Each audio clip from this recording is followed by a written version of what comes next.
अशी दिली धर थोडं इकडून उठून. मी दिसतोय का बघ मध्ये? दिसत असेल. बस आजचं प्रवचन म्हणजे पुढच्या काळामध्ये तुम्ही वर्षभर ह्या सगळ्या गोष्टी करणार. आज कोजागिरी आहे की नाही? आज संध्याकाळी शुद्ध अमृत मिळतं प्यायला. काय मिळतं? आजचं चंद्रोदयाच्या टायमाला चंद्र त्याच्यामध्ये दिसतो आणि ते दूध प्राशन केल्याच्या नंतर जी अमृताची चव आहे ती चव आपल्याला बघायला मिळते. मी मगाशी सहज विचारलंय की बापाला, मुलीचा बाप आहे आत्मा मलिक मध्ये थांबलो तेव्हा, तुमची मुलगी कुठे आहे असं विचारलं. काय म्हणलं माहिती ते माणूस? आई ते म्हणलं माझी पोरगी स्वर्गात आहे. पुढे नुसतं असं पाहायचं. ते म्हणजे खरंच स्वर्गात आहे. आणि मग मला बघायला मिळाली ती मुलगी. इतकं चेहऱ्यावर प्रसन्नता आहे, तिचा पती इतका प्रसन्न आहे, तिचा मुलगा इतका सुंदर सोजवळ आहे आणि एका घरामध्ये एका कुटुंबात इतका आनंद घेतात. मग मुलगी कुठे आहे? स्वर्गात. खरा स्वर्ग कुठं? तर तो इथं आहे. मग संगमनेर चांगलं का वाटतं आम्हाला? स्वर्ग आहे. शेजारी पाणी आहे. समुद्रानं जरी ठरवलं खांडगाव घेऊन जायचं तर समुद्र इकडे येईल का? येणार. इतकी नदी भरून वाहते पण पाणी पळून जात, नुकसान नाही. आमच्याकडे नदी इतकी मोठी वाहत गेली. ही नदी नांदेडला म्हशी गेल्या, गाया गेल्या, बोरच्या मोटरी गेल्या, माणसं वाहून गेले, उभा केलेल्या मोटरसायकल गेले, घरात पाणी गेलं, धान्य भिजलं, पुस्तकं सुद्धा भिजले, साठवून ठेवलेलं धन पुस्तकाचं अभ्यासासाठी ते घेऊन गेलं. हे धन आहे. आणि आपण काय करतो माहिती? शरीर उत्तम आहे ते चांगलं आहे आणि ते नेमकं आपण जपत नाही. सगळं मिळेल हे केव्हा मिळेल? सगळं बाजारात विकत मिळतं पण समाधान कुठं मिळेल? आणि समाधान मिळवायचं असेल, आता ती तुम्ही खेळतात का नाही त्याच्यानं समाधान मिळतं.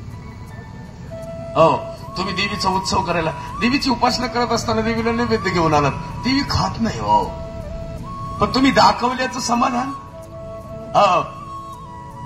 देवी तुमचा लुगड्याचा का साडीचा कलर बघत नाही, पण सगळ्या महिलांच्या अंगावर आज हा कलर आहे म्हणजे हे नक्की देवीचा कलर आहे. म्हणून ती इथं जे समाधान मिळतं ती साडी घेतल्यापेक्षा किती वेगळं आहे.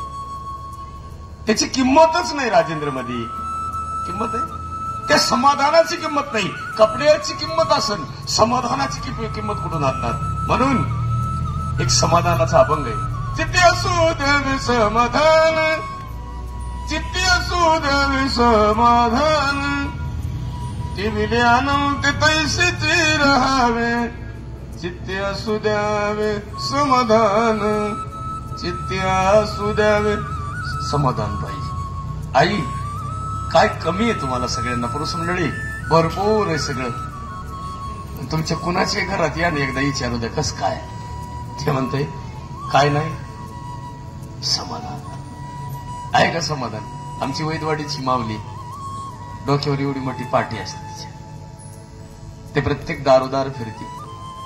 तिला कुत्र्याची भीती नाही, माणसाची भीती नाही, कोणाचीच नाही. घरी जेवढं विक्री करून येते तेवढं येते, पण तिच्या घरात सुद्धा तिला समाधान. ते 10 एकर मध्ये नाही, ते 50 एकर मध्ये नाही. आमचे मित्र आहेत ते सगळे वैदवाडीमध्ये. माझं पण दुकान आहे. आमचे मित्र असल्यामुळे मी ती दुकान टाकले. समाधान कशावर अवलंबून असतं आई? ते विकत नाही मिळत. माहिती एकमेकाला दिलं पाहिजे. त्याला अभंग आहे. तपिविन दैवत हरिपटा ते दिल्याविन प्राप्त गुजविन हित. छत्रपती शिवाजी महाराजांना 20 बाधा झालती एकदा. 20 बाधा का झाली म्हणून शंभूराजे निरीक्षण करत होते. अनाजी पंतासारखा माणूस संशयी होता. तो नक्कीच म्हणत होता शंभूराजाचा माझ्यावरच संशय येईल, कारण मी जी बसवलेली टीम आहे ती आज ड्युटीला होती. म्हणजे मनामध्ये जर काळा असेल तर ते सगळं जग कसं दिसतं. म्हणून कधी तोंडाला काळं लावायचं. तुम्ही काय लावता? अवघड झालं. ते कशासाठी लावायचं? त्याच्यामुळे मिळणार काय? तुम्हाला काय मिळणार आहे? त्याच्यामुळे किडनी फ्रेश होईल, 10 वर्ष आयुष्य वाढत, जीवन पुन्हा मिळत, समाधान मिळतं तुम्हाला. पण एक सांगतो तुम्हाला, समाधान नाही येते, शरीर नासक होते. आणि आता जरी तुम्हाला शरीरात मस्ती, ताकद आहे, अंगात बळ आहे, तोपर्यंत तुम्हाला बरं वाटतं, ते पचवतं. पण ज्या दिवशी ते पचवायचं बंद करील, त्या दिवशी तुम्हीच म्हणतात आता नको मला, बास. अरे माझं बोट सुद्धा इथपर्यंत जात नाही रे, आता काय करायचं त्याचं मला, आता नको. म्हणून इथून पुढं विष नकोय, नकोच. विष आहे ते समाजात मध्ये पेरलं गेलं. आता तुम्हाला खरं सांगतो, माझी आई लई गोड आहे, तुमच्या ध्यानात येणार आहे का? ही पतसंस्था छोटी होती बाई, म्हणजे बांधकामच छोटं होतं. ती डेव्हलपमेंट झालं, तिचा आकार किती मोठा झाला. आकार जरी मोठा झाले तरी पतसंस्थेमध्ये राहणारे नौकर तेच आहे, ते रिटायर होईपर्यंत तेच राहणार आहे की नाही. आकारानं संस्था मोठी झाली, तिची ठेव भरपूर झाली, कर्ज भरपूर दिलं, एकीकडे प्रगती भरपूर आहे. ती शासन लावलंय ते तेच शिपायापासून. एकीकडे व्यवस्था मोठी आहे. आता आपण महाराष्ट्रात ते पण तुम्हाला कळत नाही. पाकिस्तान सारख्या देशामध्ये जन्म नाही झाला ते बरं झालं, ते नाही तिकडे गेलो तेही बरं झालं. जे गेले नसतील ते भाग्यवान आहेत, जे गेले असतील त्यांना काय उपयोगाचं आहे, त्यांचं काय. अहो साधी ट्रॉफी मिळाली क्रिकेट जिंकून, ती ट्रॉफी चोरून नेणारा माल आहे. तुम्ही बघितलं असेल, ट्रॉफी गेली त्याच्यावर पुन्हा व्याख्या आहे, भरपूर वेगळं काम आहे. अमेरिकेमध्ये पहिलं जायला 2 लाख रुपये लागायचे, विजा होता. आता 80 लाख रुपये लागतात. कोण जाईन आपला अमेरिकेत? म्हणून कधीही विचार करायचा, आपली भारत माता आहे. तिथले 60-70 लाख लोक भारतामध्ये कशाला येतात माहिती काही? आरोग्य तपासणीसाठी, अटॅकचं ऑपरेशन करायला. कुठलंही ऑपरेशन करायला भारतात काय येतात माहिती का ते लोक? कारण तिथं आपल्याकडे तपासणी फीस 50 रुपये आणि त्यांच्याकडे त्याचं बजेट किती माहिती? 50चं 2 लाख रुपये. डॉक्टरना हात लावायला 2 लाख लागतात. इकडे 50 रुपयामध्ये डॉक्टर सुंदर तुमचा ताप बरा करतो. मग कोणता देश चांगला आहे? जी भारत माता आहे. म्हणून माझ्या माता पित्यांना विनंती करतो, जशी ही माता आहे तशी पृथ्वी माता आहे. पृथ्वी जशी माता आहे तशी ज्या महापुरुषांनी, महात्मा गांधी सहित ज्या जगामध्ये जेवढे महापुरुष आहेत, तिथं त्या काळामध्ये आंबेडकरजी आहेत.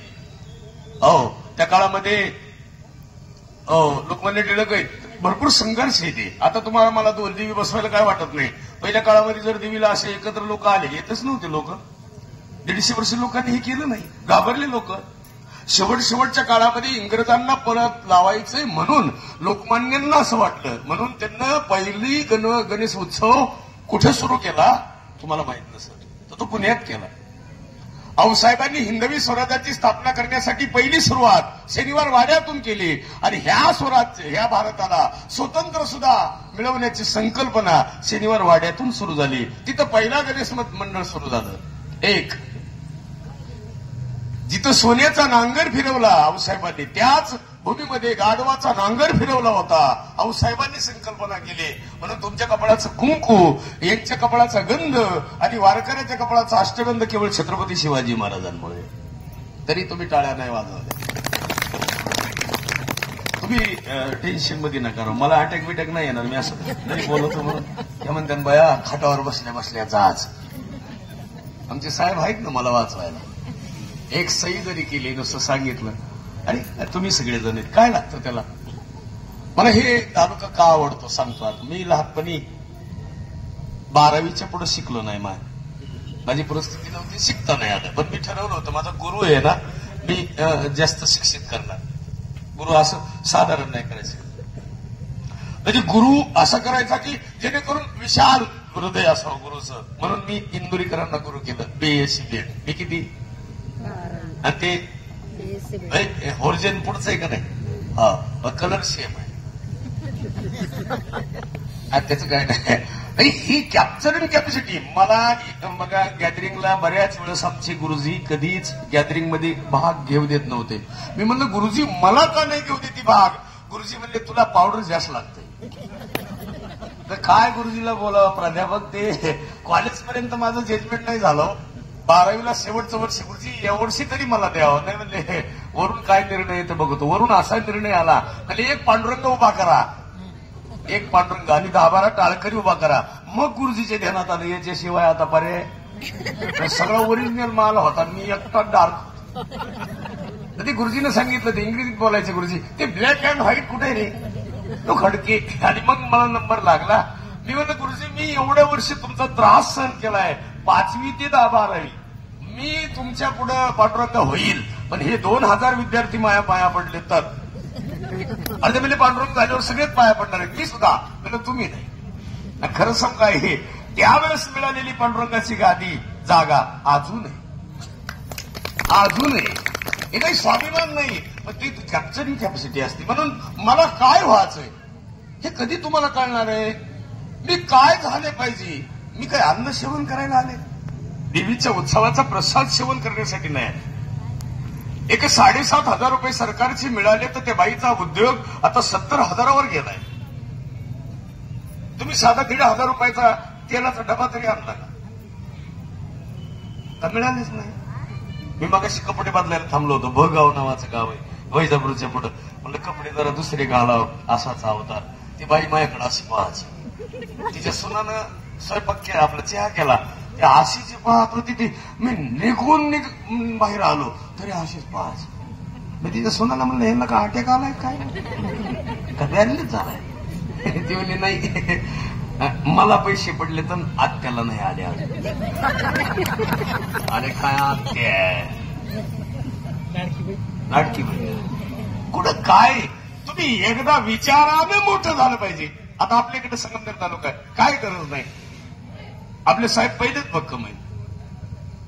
आपल्या साहेबांनी सगळं दिले, पाणी भरपूर आहे, दूध भरपूर आहे, संघ आहे, शेतकरी प्रसन्न आहेत, शेतकऱ्याच्या महिला प्रसन्न आहेत. कुठलं काय काम आहे. आवाज कमी जास्त होतो काय, हे संकल्पित काम आहे. आणि हे काम ज्या मार्केट प्रसन्न आहे, किती क्विंटल तुम्ही भाजीपाला पिकवा, किती क्विंटल एक्सपोर्ट होईल, इतकं सुंदर निवेदन आहे. कांदा किती पिकवा साठवण होईल, आणि एकदा गाडी भरून दिली तर खपून जाईल. ते काय आमचा बीड जिल्हा आहे का, 3 वर्षे मीडियाला जळत होता आमचा जिल्हा, त्याच्यापेक्षा तुमचा बरा आहे. पहिला म्हणलं आमच्याकडे एक गाव आहे बघा, 75 गावामध्ये सुना विधवा आहे. एकही बाईचा मनावर ऍक्सिडेंटने मेला नाही, मरणानं मेला नाही, तर त्याचा घातपात केला. असं गाव असेल तर आपले गाव किती बरे, आपले राजकारणी माणसं सुद्धा बरे या लोकांपेक्षा. आमच्या जिल्ह्यामध्ये एखादं गाव असं सापडावं, 75 महिला विधवा. कुठल्याही बाईला विचारलं काय झालं तुमच्या मालकाचं, मारून टाकलं, नवरा आलाच नाही वगैरे, गोळ्या झाडल्यावर. हेच प्रकार आहे आमच्याकडं. डोक्यात दगड घातला. त्याच्यापेक्षा आम्ही इतक्या वर्ष बघितलं, 15-18 वर्ष आपला तालुका एकदम प्रसन्न.